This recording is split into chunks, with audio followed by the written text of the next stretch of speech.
Bienvenue dans ce 13e épisode d'Histoire de France. Après la présidence du général de Gaulle et les débuts de la Ve République, les choses vont bouger. Depuis 1969, c'est un nouveau président de la République qui est à la tête de l'État, Georges Pompidou. Ancien Premier ministre du général de Gaulle, il va tenter de se montrer digne de l'héritage de Gaulle tout en imprégnant sa marque. Il va tenter de moderniser l'État. Plusieurs avancées seront effectuées durant sa présidence. On pense notamment au centre Beaubourg, aujourd'hui appelé Centre Pompidou à Paris. Il va beaucoup s'attarder aux œuvres culturelles, mais c'est aussi lui qui va permettre l'entrée du Royaume-Uni dans la communauté européenne, l'Union européenne. Il est plutôt apprécié des Français, mais en 1973, la France connaît un bouleversement, enfin le monde entier d'ailleurs, car c'est le choc pétrolier. Le prix du pétrole va considérablement augmenter et ça va mener à un certain nombre de crises un peu partout dans le monde. En France notamment, on va avoir une augmentation du chômage. C'est d'ailleurs à ce moment-là qu'on conclut la période des 30 Glorieuses. Alors les 30 Glorieuses, qu'est-ce que c'est ? Eh bien c'est les 30 années qui ont succédé à la Seconde Guerre mondiale et qui ont vu un boom démographique, économique, industriel de la France. Un an après cette crise, Pompidou, étant malade, meurt durant l'exercice de son mandat. C'est alors le président du Sénat, Alain Poher, qui prend la présidence par intérim, le temps d'organiser de nouvelles élections.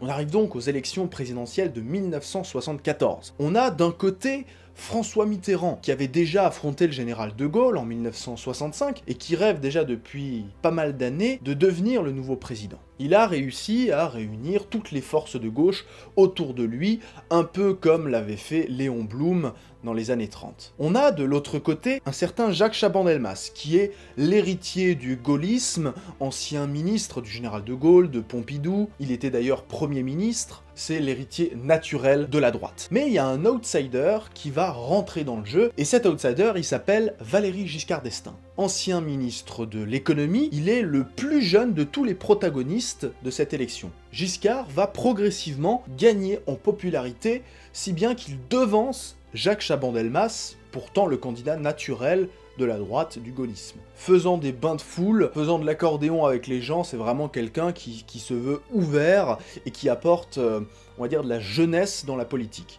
Car oui, il faut savoir qu'à cette période-là, il a à peine une quarantaine d'années. Son projet se veut de droite, modéré, libéral, et comme dit, beaucoup plus moderne. Il se retrouve au second tour face à François Mitterrand, deux grands piliers qui vont donc s'affronter. Le débat va d'ailleurs être très vif et très intéressant. Vous n'avez pas, monsieur Mitterrand, le monopole du cœur, vous ne l'avez pas. Et avec moins de 51% des voix, c'est Valéry Giscard d'Estaing qui remporte l'élection présidentielle. Il devient donc le nouveau président de la République. Il est profondément européen et va notamment nommer une ministre très connue, Simone Veil. Et c'est sous la présidence de Valéry Giscard d'Estaing et avec l'impulsion de Simone Veil que de nombreuses avancées pour les droits des femmes vont être mises en place. Je pense notamment au remboursement de la pilule par la sécurité sociale en 1974, à l'augmentation du congé maternité, ou encore à la création du ministère chargé du droit des femmes, et bien évidemment le droit à l'avortement en 1975. C'est aussi sous sa présidence que l'Europe va prendre une nouvelle ampleur. Il va aussi s'attarder à la dissuasion nucléaire, il va renforcer le pouvoir du nucléaire en France et surtout aussi l'indépendance française. Il essaye tout de même de s'inscrire dans un certain héritage de Gaulle tout en incarnant la modernité. Il est aussi connu pour avoir mis en place le rapprochement familial ou l'abaissement de l'âge de la majorité de 21 à 18 ans. Mais en 1981, une nouvelle élection prend place et François Mitterrand, le dirigeant de l'ensemble de la gauche, est toujours là. Il va affronter à nouveau Valéry Giscard d'Estaing. Sauf que Giscard d'Estaing est visé par une affaire avec des diamants, avec Bokassa, bref, je vais pas rentrer dans les détails, mais en tout cas, il est entaché un peu dans son image. Au revoir.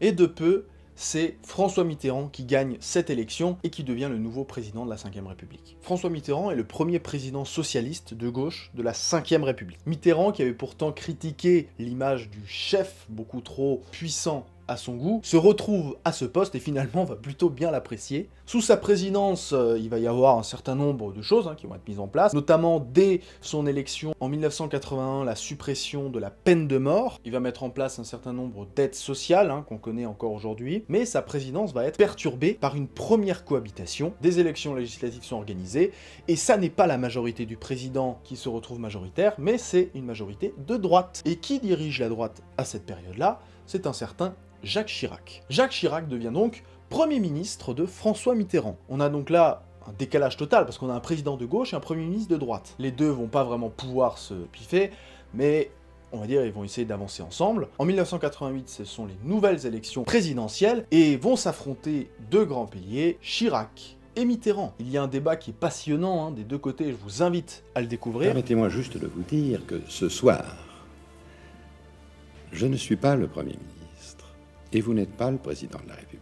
Au final, c'est François Mitterrand qui gagne cette élection et qui est donc réélu. C'est d'ailleurs le président de la République qui a été le plus longtemps au pouvoir, parce qu'il a été au pouvoir pendant 14 ans. Sous sa présidence, il va y avoir quelque chose d'assez important aussi, c'est le traité de Maastricht. L'idée était relativement simple, c'était de créer une véritable communauté économique, avec également pour projet de créer une monnaie unique. François Mitterrand, une grande partie de la gauche, mais aussi une partie de la droite, notamment Valéry Giscard d'Estaing, défendent le oui. D'autres, comme Charles Pasqua ou Philippe Séguin, sont beaucoup plus interrogatifs et font campagne pour le non. C'est finalement avec une courte majorité que les Français décident d'accepter de ratifier le traité de Maastricht. Sous la présidence de François Mitterrand, les Français et les Allemands vont se rapprocher.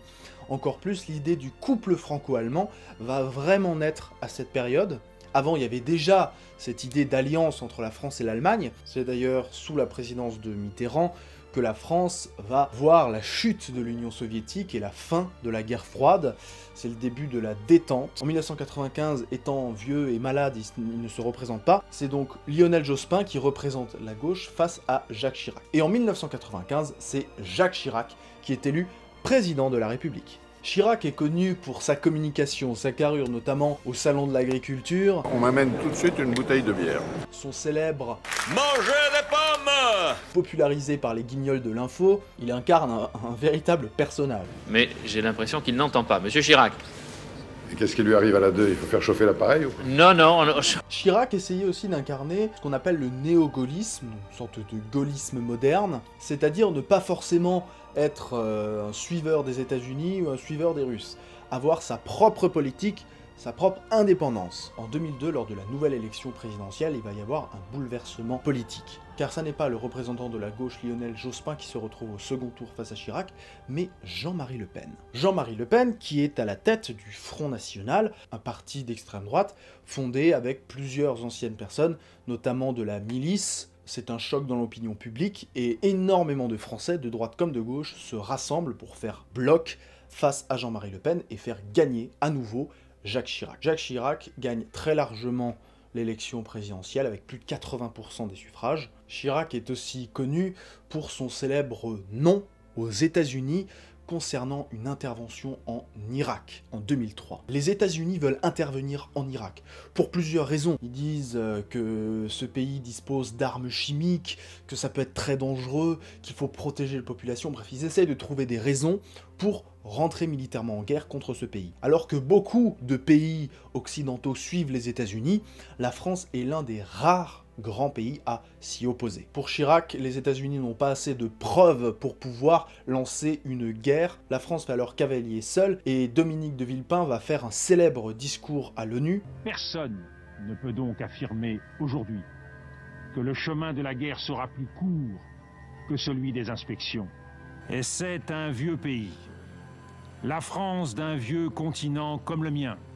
L'Europe, qui vous le dit aujourd'hui.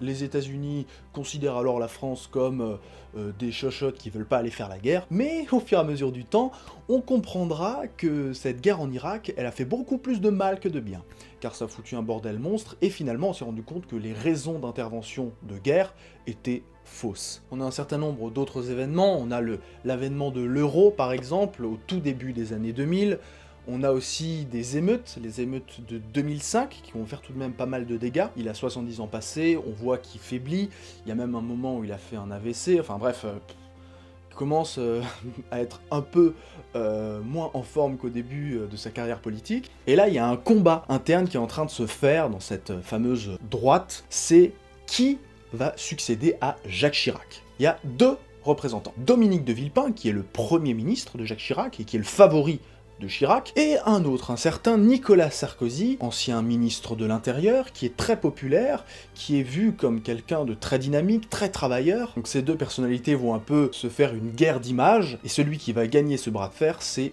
Nicolas Sarkozy. Nicolas Sarkozy va alors se présenter à l'élection présidentielle 2007, où il va remporter l'élection face à Ségolène Royal, représentante de la gauche, mais son mandat va être rapidement perturbé par une grande crise financière aussi bouleversante que celle de 1929.